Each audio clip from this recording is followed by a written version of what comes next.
तस्य ज्ञानञ्जनशलाकया चक्षुन्मिलितं येन तस्मै श्रीगुरुवे नमः। नमो विष्णुपादाय कृष्णपृष्ठाय भूतले श्रीमते भक्तिवेदान्ता स्वामी इति नामिने। नमस्ते सरस्वते देवे गौरवाणी प्रचारिणी निर्विशेष शून्यवादी पाश्चात्य देशतारिणी। जय श्री कृष्ण चैतन्य प्रभु नित्यानंद श्री अद्वैत गदाधर शिवासादि गौर भक्त वृंद। हरे कृष्ण कृष्ण कृष्ण हरे हरे, हरे राम राम राम हरे हरे। वाञ्छा कल्पतरुभ्यश्च कृपा सिन्धुभ्येव च पतितानां पावनेभ्यो वैष्णवेभ्यो नमो नमः। तो आप सबका स्वागत है आज की कक्षा में।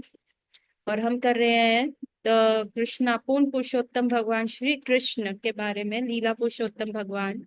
और कल हमने देखा था कि कैसे जो ब्रह्मा जी हैं वो भगवान को प्रे कर रहे हैं और भगवान आ रहे हैं और कंस को कंस से वसुदेव महाराज जो है देवकी रानी को बचा रहे हैं और कंस कैसे भगवान के भाइयों को मार रहे हैं। तो ये हमने कल का देखा था। और अब भगवान आ चुके हैं देवकी माता के गर्भ में और सारे देवी देवता उनकी पूजा कर रहे हैं, उनके बारे में उनकी स्तुति कर रहे हैं। तो अब हम आगे पढ़ते हैं। योग माया श्री भगवान की प्रमुख शक्ति है। वेदों में कहा गया है कि श्री भगवान की अनेक शक्तियां हैं। परस्पर शक्ति विविध श्रुत ये विभिन्न शक्तियां 12 तथा भीतर से कार्य कर रही हैं। योग माया समस्त शक्तियों में प्रमुख है। उन्हें आदेश दिया कि योग माया ब्रज भूमि वृंदावन में अवतरित हो, जो सदैव सुंदर गायों से पूरित तथा सुशोभित रहता है। वासुदेव की एक पत्नी रोहिणी वृंदावन में राजा नंद तथा रानी यशोदा के घर में निवास कर रही थी। कंस के अत्याचारों से भयभीत होकर वह केवल रोहिणी अपितु अन्य अनेक यदुवंशी सारे देश में बिखर चुके थे। कुछ तो पर्वतों की गुफाओं में रह रहे थे। अतः भगवान श्री कृष्ण योग माया से इस प्रकार बोले, देवकी तथा वसुदेव कंस के कारागार में बंदी हैं और इस समय मेरे पूर्ण अंश शेष देवकी के गर्भ में है। तुम शेष को देवकी के गर्भ से रोहिणी के गर्भ में स्थानांतर कर सकती हो। इस व्यवस्था के बाद मैं अपनी समस्त शक्तियों के सहित स्वयं देवकी के गर्भ में अवतरित होने जा रहा हूँ। फिर मैं देवकी तथा वसुदेव के पुत्र के रूप में प्रकट होऊंगा। तब तुम वृंदावन में नंद यशोदा की पुत्री के रूप में प्रकट होना। तो यहाँ पे पूरी योजना बन रही है। चाहे कोई कितना भी चतुर क्यों ना हो, चाहे वो कितना भी चालाक क्यों ना हो, लेकिन भगवान को कभी कोई छल नहीं सकता। और यहाँ पे वही चीज हो रही है कि कैसे भगवान योग माया को कह रहे हैं। अब सेवेंथ का आ गया है तो उन्होंने कहा है कि अभी जो है ना, मेरे जो अंश है शेषनाग बलराम जो है देवकी माता के गर्भ में चले गए हैं। अब आप इनको स्थानांतर कर दो और इनको रोहिणी माता के गर्भ में इनका स्थान रख दो। और तो और उसके उपरांत मैं अपनी सारी शक्तियों के साथ जो है माता देवकी के गर्भ में आऊंगा। अभी पहले बलराम जी क्यों गए? बलराम जी पहले इसलिए जाते हैं क्योंकि बलराम जो है भगवान की चित शक्ति है ना। वो भगवान के लिए सब कुछ है। भगवान के वस्त्र बलराम सेवक भगवान के रूप में प्रधान है। तो भगवान जो वस्त्र पहनते हैं वो बलराम जी का ही एक्सपेंशन है। भगवान जो पादुका पहनते हैं वो बलराम जी का एक्सपेंशन है। भगवान जिस शैया पे लेटते हैं या जिस पालने में रहते हैं वो भी बलराम जी का एक्सपेंशन है। भगवान किसी भी प्रकार का मोर पंखी लगा रहे हैं या कोई भी जैसे आभूषण भी धारण करते हैं वो सब भगवान बलराम का एक्सपेंशन है। तो गुरु बलराम जी आए, पहले देवकी माता क्यों पहले क्या रहे आए थे, 6 अनर्थ आए थे 6 पुत्रों के रूप में। अब उस गर्भ को कंप्लीट क्लीन कर दिया बलराम जी ने and now it becomes clean. तो पहले आपकी लाइफ में गुरु आते हैं, गुरु आपके सारे अनर्थों को छिन्न भिन्न कर देते हैं, आपके सारे अनर्थों को क्लियर कर देते हैं और उसके बाद भगवान की एंट्री हो पाती है ना। सो this is what it is representing. ये कैसे पहले बलराम आए और उसके उपरांत भगवान कृष्ण आए। क्योंकि तुम मेरे सह भागिनी के रूप में जन्म लोगी और क्योंकि तुम शीघ्र इंद्र तृप्ति की इच्छाओं की पूर्ति करोगी, अतः संसार के सभी लोग सभी प्रकार की मूल्यवान भेंटें तथा धूप बत्ती पुष्प तथा यज्ञ की हवि से तुम्हारी पूजा करेंगे। जिन लोगों को भौतिकता से प्रेम है वे तुम्हारे अंश के विभिन्न रूपों से, जो दुर्गा भद्रकाली विजय वैष्णवी कुमुदा चंडिका कृष्णा माधवी कन्यका माया नारायणी ईशानी शारदा तथा अंबिका नाम से उल्लेखित होंगी, तुम्हारी पूजा करेंगे। तो अब भगवान क्या कह रहे हैं योग माया की ओर कि तुम जाओ, तुम नंद और यशोदा के यहाँ जन्म लो, ठीक है। और वहां पे पूर्ण माया जन्म लेती है, योग माया और महामाया, है ना। जो वसुदेव महाराज जिस स्त्री लड़की को लेके आते हैं कृष्ण के एक्सचेंज में, वो लड़की जो थी वो तो योग माया जब आई थी, तो योग माया हट जाती है और वो महामाया को लेके आते हैं। योग माया जो है वृंदावन में रह जाती है, और वो बाद में कैसे रूप में आती है, सुभद्रा देवी के रूप में प्रकट होती है। और जो महामाया होती है वो कंस के समक्ष आके उसको बता के कि देखो तुम मेरे को मार के क्या करोगे, तुम्हारा मारने वाला तो ऑलरेडी उत्पन्न हो चुका है। वो माया कंस को धमका के उसके बाद वो वैष्णवी महामाया बन जाती है, जो वैष्णो देवी के पर्वतों में जाके रहने लग जाती है ना। और जो योग माया शक्ति होती है वो भगवान की सिस्टर सुभद्रा के रूप में बाद में द्वारिका में आती है। तो यहाँ पे भगवान यही कह रहे हैं कि तुम जैसी हो, तुम्हारी जो जितनी भी कृति है, तुम्हारी जितनी भी पार है, तुमको पूजा जाएगा, क्योंकि तुम मेरी संगनी ही हो, तुम मेरे कार्य करने में हेल्प करती हो, है ना। और पूरे वृंदावन में जो है, जो योग माया रह जाती है, वो पूर्णमासी देवी के रूप में रहती है। पूर्णमासी देवी सबसे, जिसको कहते हैं मधुमंगल की दादी है ना। तो पूर्णमासी देवी जो है वो वहां पे सबसे वाइज ओल्ड लेडी है, जो ये सारी कृष्ण लीला जो होती है, जो एसोटोरिक कृष्ण लीला है, जो भगवान की दिव्य छुपी हुई श्रीमती राधा रानी से मिलने की लीलाएं हैं, वो सारी पूर्णमासी देवी के अंडर होती हैं। और साथ में उनकी हेल्पर कौन होती है, वो होती है Vrinda Devi. So these two are happening, जो है, जो भगवान की अत्यंत गोपनीय लीलाओं को करने में हेल्प करती है, जिसका अभी वर्णन इसमें नहीं है। सुखदेव गोस्वामी ने जानबूझ के श्रीमती राधा रानी का नाम भागवतम, वैसे तो आप देखेंगे पूरी भागवतम में श्रीमती राधा रानी का नाम है। आइंद्रा प्रभु कहते थे जो ये पृष्ठ है श्रीमद भागवतम के, जो ये सफेद पन्ने हैं, ये गौर वर्णी श्रीमती राधा रानी है, और जो इनके ऊपर काले अक्षर लिखे गए हैं वो कृष्ण है। तो यहाँ राधा और कृष्ण का मिलन है। और पूरी श्रीमद भागवतम में जैसे लिखा होता है श्री भगवान उवाच, श्री शुकदेव उवाच, तो श्री जो है वो श्रीमती राधा रानी है। और एक ही 10वें स्कंद में इसी में आएगा, जब रास लीला का जब हम स्कंद पे आएंगे, तो उसमें जब सार भगवान अंतर्धाम हो जाते हैं रास से, उस समय सुखदेव गोस्वामी एक ही बार कहते हैं आराध्या, राधा रानी का नाम बहुत ही गुप्त शब्दों में लिखा हुआ है आराध्या के नाम से। तो वो मेंशन है, क्योंकि सुखदेव गोस्वामी को पता था कि परीक्षित महाराज के पास ज्यादा समय नहीं है ना, उनके पास बहुत कम समय है। इसीलिए अगर वो श्रीमती राधा रानी का, अपनी स्वामिनी का नाम ले लेते, तो वो एक दूसरे ही स्तर पे चले जाते, वो भाव स्थिति में चले जाते। शायद उस भाव स्थिति से उनको उठने में, भाव स्थिति क्या होती है, आपको एक्सटर्नल कॉन्शियसनेस खत्म हो जाती है, इंटरनल कॉन्शियसनेस पे रहते हो, और भाव स्थिति से उठने में उनको पता नहीं कितना समय लग जाता। तो जानबूझ के उन्होंने श्रीमती राधा रानी का नाम नहीं लिखा, ताकि ताकि जो है वो भाव स्थिति में ना चले जाए। और वहां परीक्षित महाराज के पास सिर्फ केवल 7 दिन थे, और 5 दिन तक बाकी सारी कथाएं हो चुकी थी, एंड 5वें दिन ही जो 10वां स्कंद शुरू हुआ था। तो कायदे से उनके पास 2-3 दिन ही और थे, 5वां, 6वां और 7वां, 3 दिन और थे। तो इसीलिए उन्होंने श्रीमती राधा रानी का नाम नहीं लिया। लेकिन जो राधा रानी की गोपनीय लीला है, जो हमारे आचार्य वर्ग रूप गोस्वामी, सनातन गोस्वामी, रघुनाथ दास गोस्वामी, इन सब ने अपनी पुस्तकों में लिखी है, वो अत्यंत गोपनीय जो लीलाएं हैं वो अंडर करती है पूर्णमासी देवी, जो कि है योगमाया एंड द वृंदा देवी। तो ये थोड़ा सा एक्स्ट्रा इंफॉर्मेशन दे रही हूँ। भगवान श्री कृष्ण तथा योग माया भाई तथा बहन परम शक्तिमान तथा परम शक्ति के रूप में प्रकट हुए। यद्यपि शक्तिमान तथा शक्ति में कोई स्पष्ट अंतर नहीं है, तथापि शक्ति सदैव ही शक्तिमान के अधीन रहती है। जो लोग भौतिकवादी हैं वे शक्ति के उपासक है, किंतु जो आध्यात्मिकवादी है वो शक्तिमान के पूजक है। भगवान श्री कृष्ण परम शक्तिमान और भौतिक जगत में दुर्गा परम शक्ति है। वास्तव में वैदिक संस्कृति में लोग शक्तिमान तथा शक्ति दोनों का ही एक साथ पूजा करते हैं। भगवान श्री विष्णु तथा देवी के ऐसे लाखों मंदिर हैं जहाँ कहीं कहीं तो इन दोनों को एक साथ पूजा भी जा सकता है।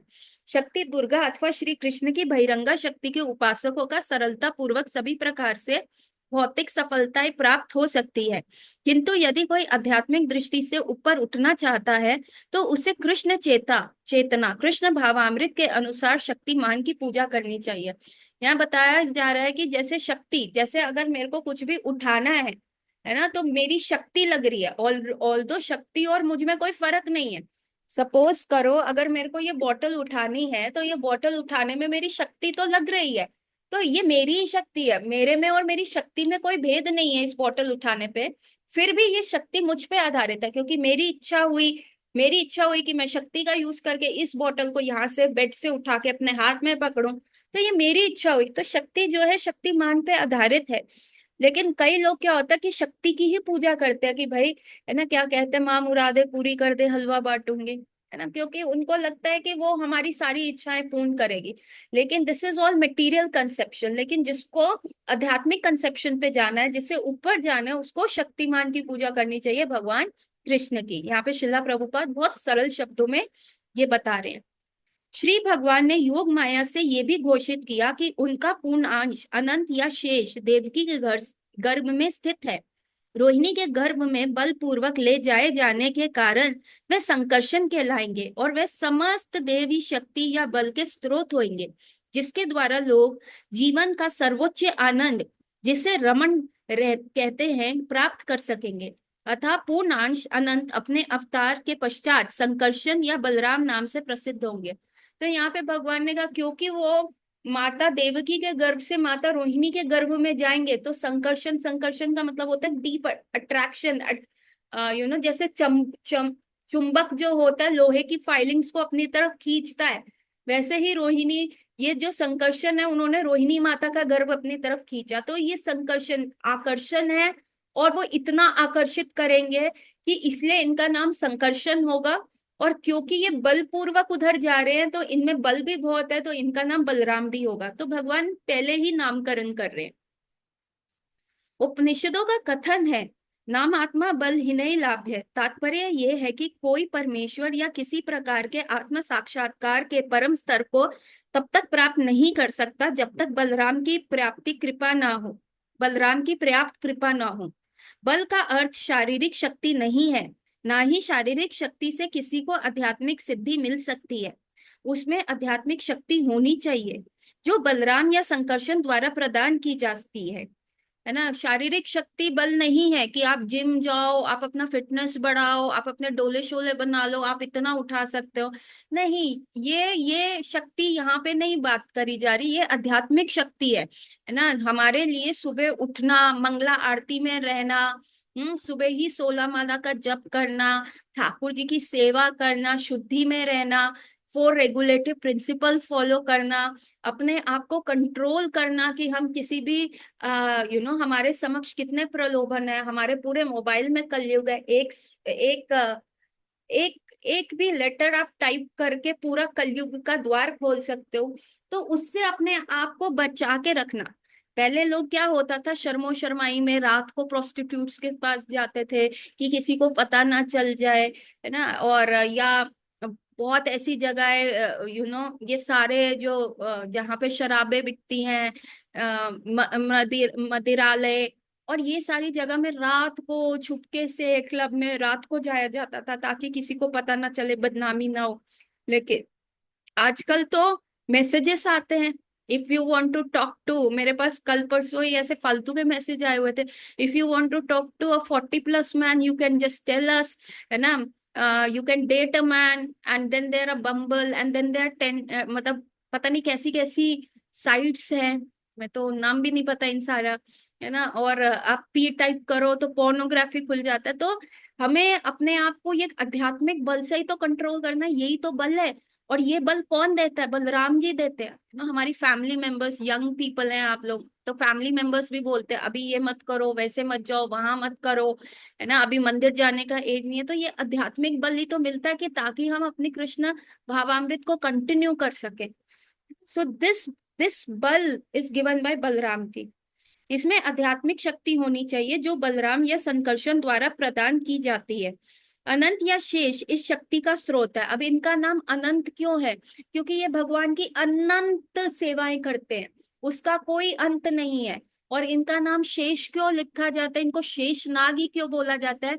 शेष का मतलब है चाहे ये कितनी भी सेवाएं कर ले फिर भी शेष रह जाती है, फिर भी रह जाती है ना। जैसे भगवान के वस्त्र बन गए, भगवान की पादुका बन गए, भगवान के ऊपरी वस्त्र बन गए, मोर पंखी बन गए, मुरली बन गए, आभूषण बन गए, लेकिन फिर भी कुछ रह जाता है कि अरे भगवान को तो वनमाली वेश में ड्रेस करना था, तो भगवान के लिए फ्लावर्स भी बनवा बलराम जी बनते हैं। नहीं, आज तो क्या है, आज तो अमावस्या है, तो फ्लावर्स जो होने चाहिए डार्क कलर के होने चाहिए, लाइट नहीं होने चाहिए, तो बलराम फिर डार्क कलर के फ्लावर्स बनते हैं। अरे यार तो पूर्णमासी है, फ्लावर्स वाइट ही होने चाहिए, क्योंकि चंद्रमा की रोशनी में भगवान एकदम डिजोल्व हो जाए और श्रीमती राधा रानी से मिलने जाना है। तो वे सो कोई ना कोई सेवा शेष रह जाती है इतनी सेवाएं करने के उपरांत, इसलिए इनका नाम शेष भी है। और अनंत का मतलब क्या है, अनंत काल से ठाकुर जी की सेवा में लगे हुए हैं और अनंत काल तक वो चलती रहेगी। और कितनी सेवाएं, अनंत सेवाएं, क्या आप उनको काउंट कर सकते हैं? नो, अनंत का मतलब इनफाइनाइट ना। सो भगवान का जो सेवा करते हैं, सेवा के ऊपर नाम है। जैसे हम वृंदावन गए थे, तो वृंदावन के हर एक गांव का नाम भगवान की लीला का ऊपर है ना। हम एक गांव गए खाईरा, वहां पे क्या लीला हुई थी, बकासुर ने भगवान को मुख में रख लिया था और सारे बाल ग्वाल कह रहे अरे इसने बक्का ने लाला को खाईरा खाईरा खाईरा, और उस गांव का नाम पड़ गया खाईरा, है ना। तो हर प्रकार की जट्टीपुरा, जट्टीपुरा में क्या है, जटीला जो श्रीमती राधा रानी की सासू माँ उनकी सबसे बड़ी कोठी है, तो इसलिए उसका नाम जट्टीपुरा पड़ गया, है ना। एक गांव है आनियोर, आनियोर में क्या हुआ था कि गोवर्धन अपने रूप में प्रकट हुए थे और वो खाना मांग रहे थे जो इंद्र के लिए बना हुआ था, तो वो सारा खाना वहां पे पहाड़ के रूप में था और गोवर्धन ने एक ही गल्प में ले लिया। उसके बाद गोवर्धन कह रहे हैं आनी और दो और दो, आने दो आने दो, तो उस गांव का नाम आनियोर हो गया। तो भगवान की हर सेवा, जो अभी आपका भी दीक्षित नाम होएगा, तो वो किसी न किसी, क्यों दीक्षित नाम में ठाकुर जी के नाम के पास या उनके सेवकों के नाम के ऊपर पड़ता है, क्योंकि वो सेवा के ऊपर नाम आधारित है। क्योंकि हमारा पूरा मिशन ही क्या है, धर्म क्या है, धर्म का मतलब क्या होता है, सेवा करना, है ना।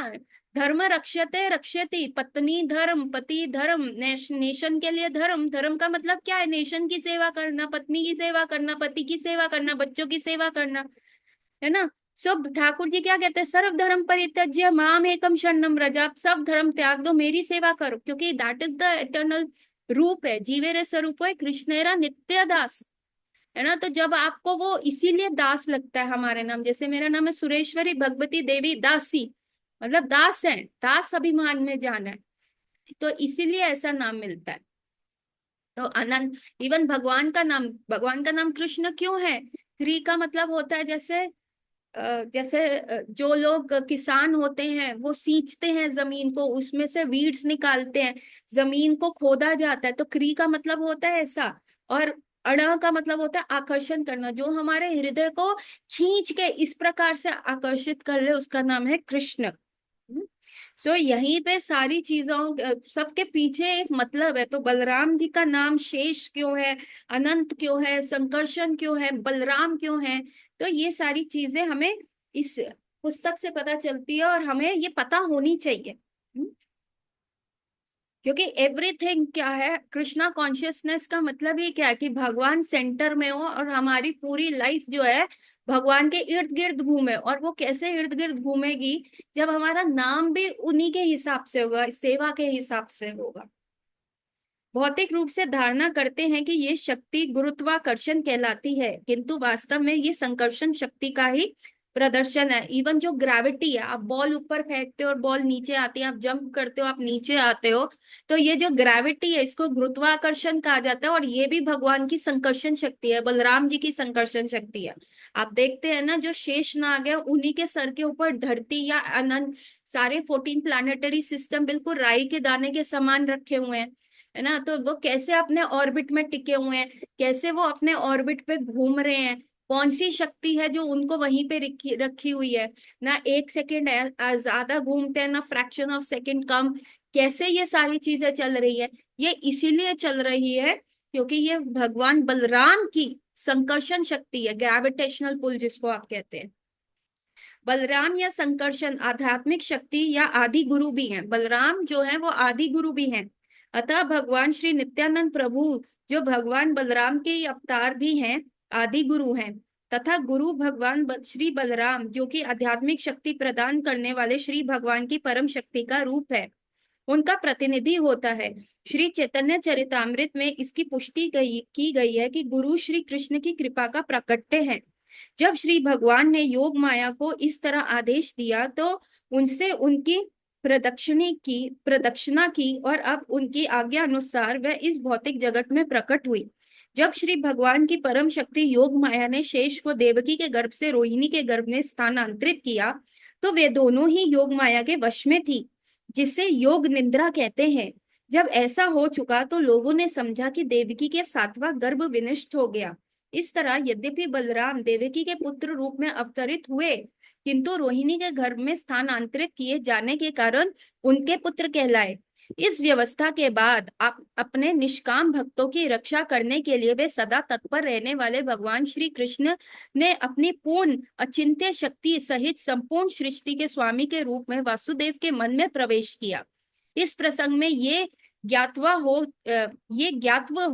हो कि भगवान श्री कृष्ण पहले वासुदेव के निष्काम हृदय में प्रविष्ट हुए, तत्पश्चात देवकी के हृदय से स्थानांतरित हुए। वे देवकी के गर्भ में वीर्य द्वारा स्थापित नहीं हुए। श्री भगवान अपनी अचिंत्य शक्ति से किसी रूप में प्रकट हो सकते हैं। उनके लिए यह अनिवार्य नहीं है कि वे स्त्री के गर्भ में वीर्य क्षेपण के सामान्य विधि द्वारा प्रकट हो। तो यहाँ पे बताया जा रहा है, श्रीला प्रभुपाद बता रहे हैं कि भगवान जो देवकी माता के गर्भ में आए वो किसी स्पर्म के थ्रू नहीं गए। वासुदेव का स्पर्म नहीं था जो गया, भगवान पहले उनके हृदय में, उनके मन में हुए। क्योंकि वासुदेव कैसे थे, वो एक सत्यवादी थे, रेगुलेटिव प्रिंसिपल्स तो फॉलो करते थे, लेकिन ठाकुर जी के लिए वो सारी यातनाएं सह रहे थे। जब उनका पहला पुत्र हुआ, अपनी पत्नी को बचाने के लिए उन्होंने अपना पुत्र दे दिया कंस को। और कंस ने पहले तो मना कर दिया, मैं नहीं मारूंगा, तो तुम कितने सत्यवादी हो, मेरे को तो 8वें से है। पर नारद मुनि ने आके उंगली करी, कहा कि अरे बड़े देवी देवता पैदा हो चुके हैं आपके ये भोज में और ये यदु में, आप क्या सोच रहे हैं। तो उसको लगा रही ये भी देवी देवता तो ना हुआ, इसलिए मार दिया। फिर उनको कारागृह में डाल दिया। अभी वासुदेव के एक पुत्र की हत्या हो चुकी, देवकी भी कारागृह में, तो वो कह सकते थे नहीं अब और पुत्र नहीं उत्पन्न करने। क्योंकि एक माता और पिता से पूछो ना कि अगर पुत्र का जन्म एक होता है, माता को कितनी पीड़ा होती है, और उसके उपरांत माता को पता है कि पुत्र का जन्म होते ही उसकी मृत्यु हो जाएगी, तो उन माता पिता पे कितना बड़ा भार पड़ता है। अभी किसी का बच्चा होने वाला होता है, उनके कितने सपने होते हैं, इसका ये नाम रखेंगे, इसको ऐसे पढ़ाएंगे, इसको ऐसे लाड करेंगे, ऐसे प्यार करेंगे। और यदि उसके उस पुत्र की हत्या होने वाली है तो उन माता पिता पे क्या जाता है। परंतु क्योंकि ये वासुदेव ने सहा, क्योंकि ये भगवान का कार्य था कि हाँ भगवान अवतरित होंगे। अगर वो टाइम ले लेते, नहीं अभी नहीं करेंगे, पहले हम दुख से उभरे, हर साल देवकी माता के पुत्र होता था। तो वासुदेव ने ये डिसीजन लिया कि भगवान को जल्द से जल्द आना है, और अगर पहली 7वीं संतानें नहीं है, 8वीं ने आना है, तो जल्दी कार्य करो, है ना। उन्होंने ये नहीं कहा कि अरे मेरा पुत्र होगा तो इससे अच्छा हम करें ही ना। उन्होंने भगवान के लिए इतना पीड़ा सा, भगवान के लिए रिस्क लिया। श्रीला प्रभुपाद भी कहते हैं कि जब हमें ये नहीं करना हमारा कार्य सफल हो रहा है या नहीं हो रहा, वो हमारा हेडेक नहीं है।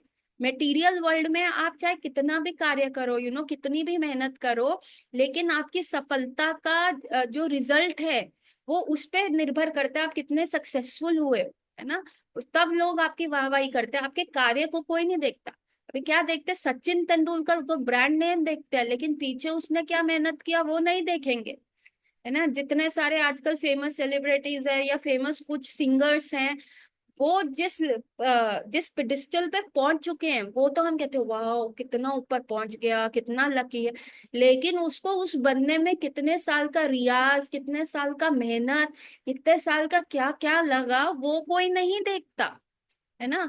लेकिन ये आध्यात्मिक स्तर है। और यदि कोई रियाज भी कर रहा है परंतु वो भौतिकवादी वे में सफल नहीं है, तो वो फेलियर है। लेकिन आध्यात्मिक जगत में ऐसा नहीं है। ठाकुर जी क्या देखते हैं, आपका रिजल्ट। अभी Vasudev could not save his 6 sons, 7वां तो उनको लगा गर्भपात ही हो गया, देवकी माता को डर के ही गर्भपात हो गया, तो they were into a big miseries. Success नहीं था वासुदेव अपना, if you say he was a good father, no, six six sons died under his guidance, died under his nose, but वो सक्सेस नहीं है। लेकिन उसके पीछे उन्होंने क्या कार्य किया, क्या सहा, कंस की इतनी यातना सही, कारागृह में अपनी बीवी को संभालना, पुत्रों की डेथ, खुद स्वयं अपना पुत्र जाके किसी तानाशाही को देके आना और अपने आंखों के समक्ष उसको मरते हुए देखना। तो that is what Vasudev said, Srila Prabhupada said, it is not you have to be successful but when you take big risk for Krishna. Prabhupada जब जलदूत रूपी जहाज में बैठ के अमेरिका गए थे, तो एक बार उससे पहले क्या हुआ था, प्रभुपाद के जो गौड़िया गौड़िया ब्रदर्स थे, तो वो सब ना भक्ति सिद्धांत सरस्वती ठाकुर के तिरुभाव पे इकट्ठा हुए, तो सब ग्लोरिफिकेशन कर रहे थे। ग्लोरिफिकेशन के उपरांत एक प्रभुपाद के गॉड ब्रदर ने कहा, अरे चैतन्य महाप्रभु ने कहा था सर्वत्र प्रचार होगा मेरा नाम, और अगर कोई पापी जो है 7 समुंदर पार करके वेस्टर्न वर्ल्ड भी जाएगा, दूसरे वर्ल्ड भी जाएगा, वहां पे भी मेरा सेनापति भक्त आके पकड़ के उसके कान में हरि नाम बोलेगा। तो भक्ति विनोद ठाकुर नहीं कर पाए, भक्ति सिद्धांत सरस्वती ठाकुर चले गए, वो नहीं कर पाए। तो इसका मतलब जो चैतन्य महाप्रभु कह रहे थे कि पूरे वर्ल्ड में मेरा नाम प्रचार होगा, हर गांव में, हर शहर में, इसका मतलब ऑल ओवर इंडिया ही होगा, क्योंकि भक्ति सिद्धांत सरस्वती ठाकुर ने ऑल ओवर इंडिया 64 गौड़िया मठ की स्थापना कर चुके थे। तो प्रभुपाद हमारे अभय चरण बाबू ने कहा नहीं, जब चैतन्य महाप्रभु को अगर कहना होता सिर्फ इंडिया में प्रचार होगा तो ही would have been very specific, he was a pandit, grammar के इतने विद्वान थे। परंतु जब उन्होंने कहा है कि पूर्ण जगत में होगा, तो डेफिनेटली वो पूर्ण जगत में होगा, आप ऐसे कैसे संशय कर सकते हैं। तो उनके गौड़ीय ब्रदर ने कहा कि फिर कौन करेगा।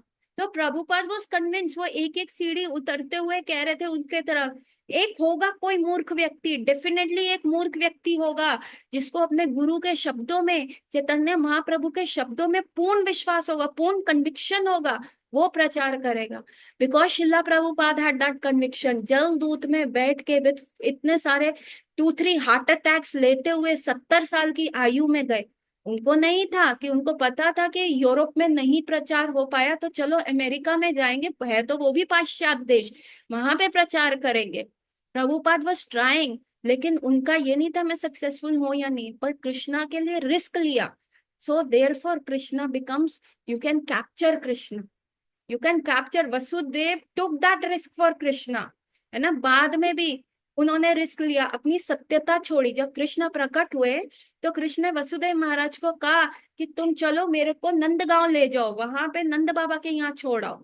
तो वसुदेव कुड हैव सेड, अरे मैं तो सत्य हूं, मैंने अपने 7 पुत्र ऐसे खो दिए, अब एक के पीछे क्या मैं अपनी सत्यता खोऊं। नहीं नहीं नहीं, उन्होंने नहीं कहा, है ना। उन्होंने 2 धर्म होते हैं, निमित्त धर्म और नित्य धर्म। निमित्त धर्म इस बॉडी के होते हैं, जैसे सुबह नहाना, खाना, ब्रश करना, है ना, रात को सोना, अच्छे से रहना, अच्छे कपड़े पहनना, ये बॉडी के निमित्त धर्म है कि, और अपने फैमिली का टेक केयर करना, अपनी फैमिली के लिए अच्छा करना, देश का अच्छा नागरिक बनना, रूल्स एंड रेगुलेशन फॉलो कर, ये निमित्त धर्म है, सत्य बोलना, है ना। लेकिन एक नित्य धर्म होता है, वो होता है आत्मा का धर्म, नित्य, जो आत्मा जीवेर स्वरूप है कृष्णेरा नित्य दास, ये हमारा नित्य धर्म है, कृष्ण का दास बनना।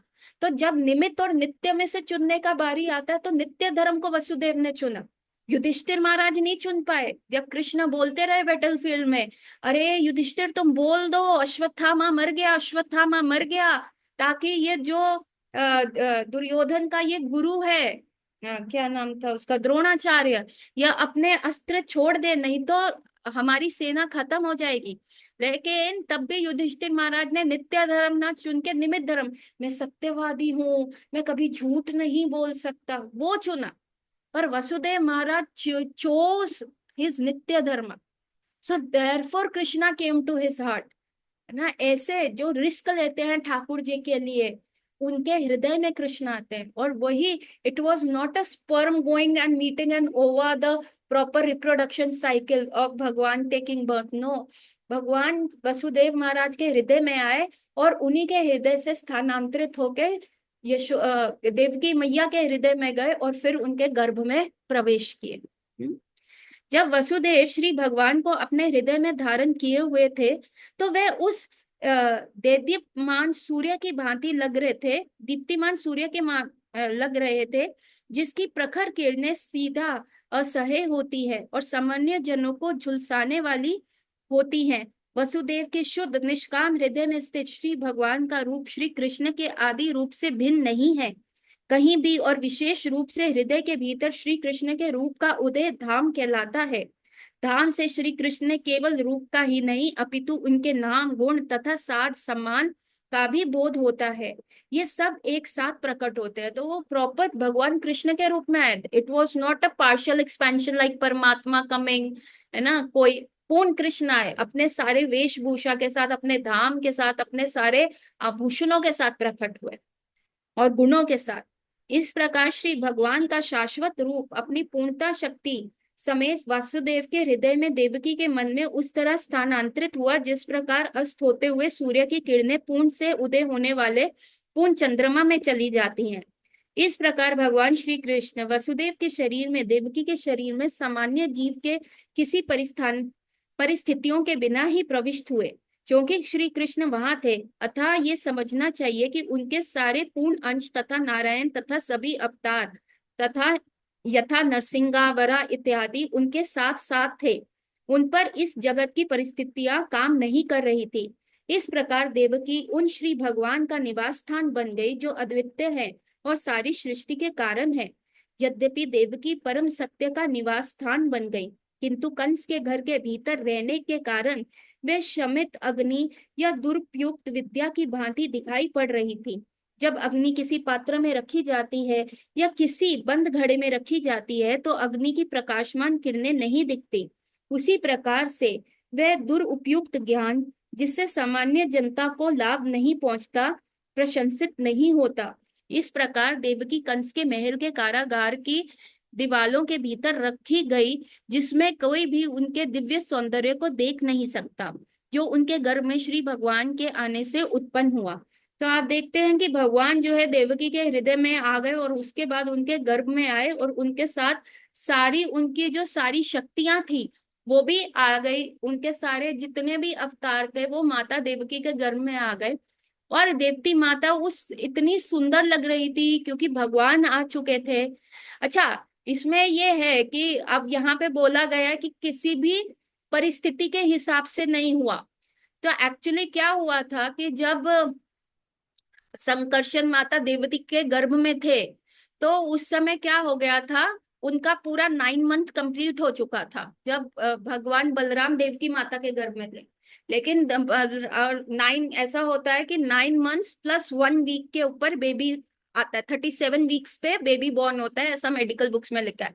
तो 36 weeks compromise of 9 months, 9 months plus 1 week, तो 9 मंथ्स कंप्लीट हो चुके थे। और भगवान ने उसी समय योग माया को कहा, योग माया देवी फटाफट तुम काम करो, बलराम को जाके ना तुम रोहिणी माता के गर्भ में अंतर कर दो।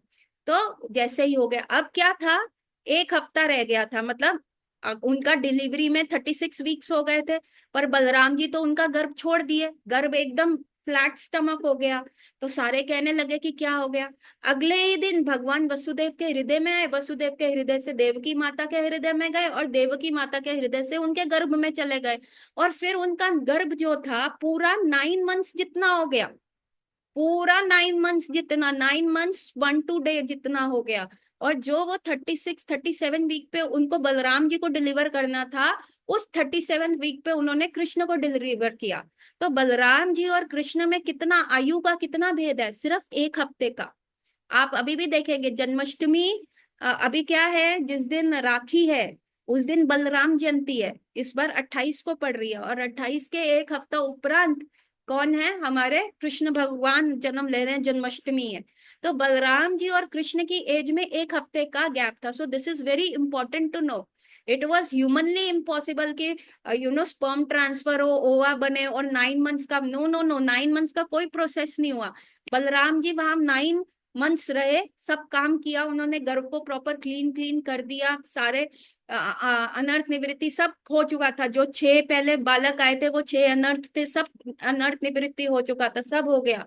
Now he just had 1 week to get delivered, और तभी वो रोहिणी माता के घर में चले गए। फुल 9 मंथ्स प्रेगनेंसी, वहां पे वो डिलीवर हो रहे हैं, और यहाँ पे 1 हफ्ते के उपरांत जो है कृष्ण डिलीवर हो रहे हैं। सो विद इन 1 वीक के गैप में, so there that's the age difference between Balram. और इसी 1 हफ्ते के चक्कर में बलराम जी कृष्ण को बहुत छोटा समझते हैं और कहते हैं, ए मेरे को बड़ा भाई बोल, ए दाऊ मैं दाऊ, और उसको फिर हुक्म देते हैं तू ऐसा कर तू ऐसा कर, सिर्फ just because of this 1 week.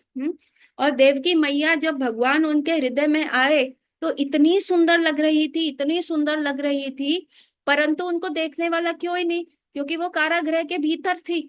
और तो और वो उस अग्नि के समान, अग्नि में कितनी रोशनी होती है, इतना प्रज्वलित होती है, लेकिन यदि अग्नि को किसी मटकी के अंदर बंद करके रख जाओ तो अग्नि की किरण आपको नहीं दिखेगी, आप उसको नहीं देख पाओगे, है ना। तो वो अग्नि जो है मटकी के अंदर रहती हुई छुप जाती है। ये वैसा ज्ञान है, यदि हम ज्ञान, जैसे आपको ये ज्ञान पता चल रहा है, यदि आप इसका प्रचार नहीं कर रहे, सिर्फ केवल अपने भीतर रख रहे हो, अपने लिए रख रहे हो, तो वो लोक कल्याण के लिए जो ज्ञान यूज नहीं होता वो खराब हो जाता है अंदर अंदर पड़े हुए। जिस प्रकार देवकी माता को भी कोई नहीं देख पा रहा था, उनकी स्तुति कोई नहीं कर रहा था, देख ही नहीं पा रहा था, है ना, तो वो बिल्कुल छुपी रह गई, तो ऐसा उन्होंने उपमा दी है। किंतु कंस ने अपनी बहन के इस दिव्य सौंदर्य को देखा और वह तुरंत इस निष्कर्ष पे पहुंच गया कि श्री भगवान उसके गर्भ में शरण ले लिए हैं, इसके पहले कि वह इतनी अधिक सुंदर कभी नहीं लगी। वह स्पष्ट रूप से समझ गया कि देवकी के गर्भ में कोई कोताहुल पूर्ण वस्तुता अवश्य है। अतः कंस विचलित हो गए। उसे विश्वास था कि भविष्य में उसका वध करने वाले श्री भगवान का आगमन हो चुका है।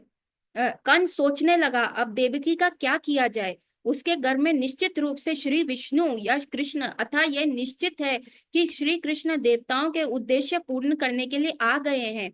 यदि मैं तुरंत देवकी का वध कर भी दूं तो उनका उद्देश्य विफल नहीं हो सकता। कंस भली भांति जानता था कि भगवान श्री विष्णु के उद्देश्य का कोई विफल नहीं कर सकता। कोई भी बुद्धिमान पुरुष जान सकता है कि श्री भगवान के नियमों के अतिक्रमण नहीं किया जा सकता। सारे असुर चाहे कितने ही विघ्न क्यों न डालें, श्री भगवान के उद्देश्य पूरे होकर रहेंगे। कंस ने सोचा, यदि इस समय मैं देवकी को मारता हूं तो भगवान विष्णु अपनी परम इच्छा को अधिक तीव्रता से लागू करेंगे। देवकी को इस समय मारना सबसे घृणित कार्य होगा, भले ही कोई कितना भी विषम परिस्थिति में क्यों ना हो, किंतु वह अपनी ख्याति नष्ट करना नहीं चाहता। यदि इस समय मैं देवकी को मारता हूं तो मेरी ख्याति नष्ट हो जाएगी। आखिर देवकी एक अबला है और वो मेरी शरण में है, वह गर्भवती है, यदि मैं उसको मारता हूं तो मेरी ख्याति, मेरा जीवन भर के पुण्यों को फल तथा मेरे जीवन का अवधि सब कुछ समाप्त हो जाएगी। तो कंस को ये भय था। आगे की शेष चर्चा हम करेंगे मंडे को।